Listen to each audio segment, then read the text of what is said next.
Okay, I'm back, and this time we're going to ferment some jicama.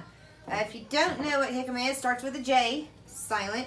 It is a almost kind of like a potato, a tuber plant, vegetable, and they're really popular in Mexico. So I'm going to show you how to cut this one. I've already cut the other one. They're not, honestly, there's not really an easy way to get that peeled, so I'm just gonna go around the sides like this. This one was almost about too old. You can see it's kind of browned a little bit, but I'm gonna use that for my ferment. That's good bacteria. Cut that piece off. Jicama is really good just like this too. I don't know if you can hear, but it's got a good crunch to it. You can shred it, put it over salads. It's really good for folks who can't have croutons. It makes a nice little crunch in their salad. But when you ferment them, they don't have a whole lot of taste. They're really crisp, fresh tasting, but as far as a distinct flavor, there's not. So what it will do when you ferment it, it will take on the flavor of whatever you're fermenting. Now, I will not keep these scraps for my bone broth, just an FYI. These will go in the compost. Whoops, and I just dropped some on the floor. It's okay. Now that I have it like this, I am just going to slice it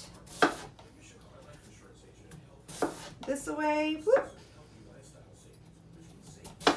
I'm trying to get sticks out of it.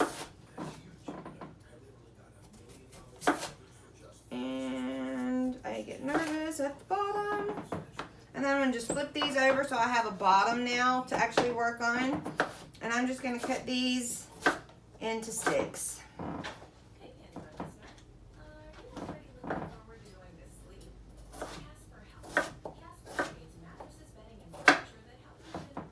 Okay, that's it.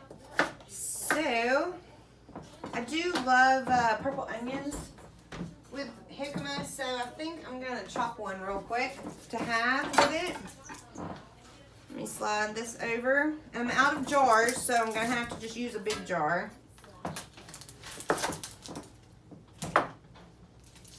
I do keep these for my bone broth. Just peel that skin off real quick. And I just take the first little layer off. That goes to the bone broth.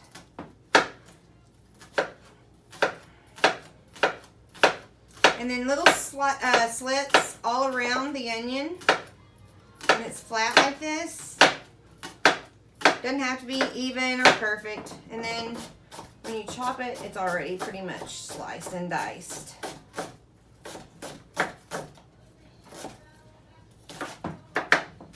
That for the bone broth. Okay, there we go. So I ran out of small jars, so I'm going to have to just put all of this in one of my big jars. And then I'm going to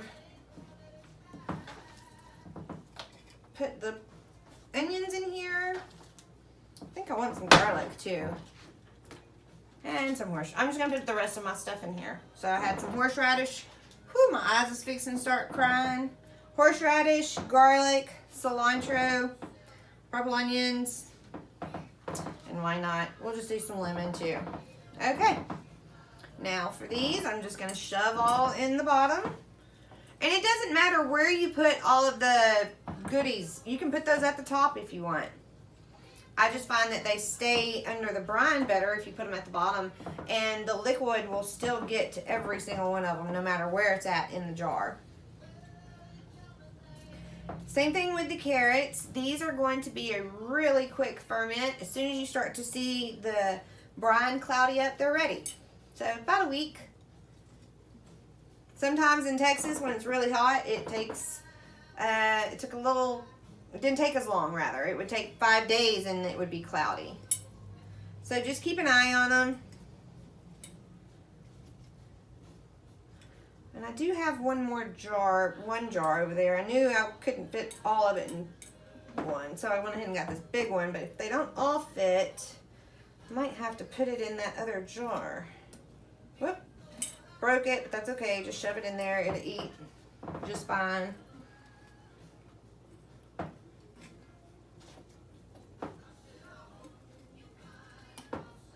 I want it below this shoulder right here.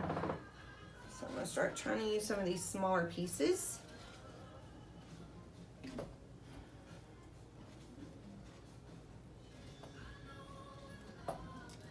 And just like the carrots, just shove them down in there.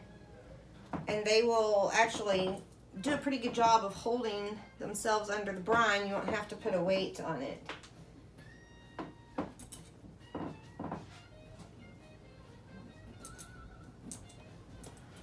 Okay.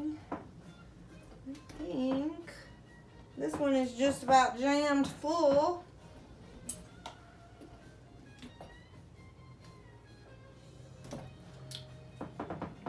I don't want to put too many in there that keep breaking because I do have it full. So now I'm going to try to shove these in to where they'll stand on their own. Up here, these shorter ones.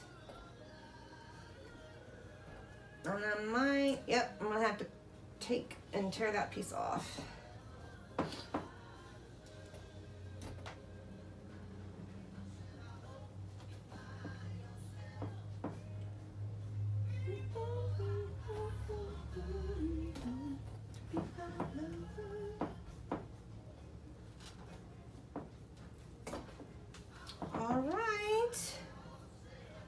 Actually, I think I'm just going to throw these small pieces in on the top.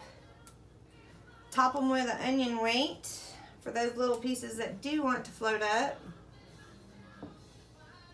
And then I guess I'll just use these for a snack.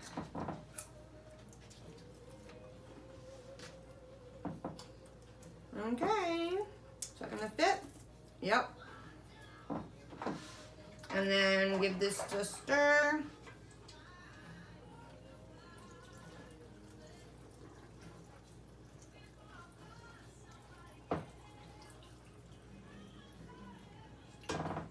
Okay, that's it, fermented jicama. Put the lid on, not all the way tight, just finger tight. And whoop, a little tighter than that. That would have been terrible. Okay, so now we have a jar of jicama and 2 jars of carrots, and they'll be ready in about a week.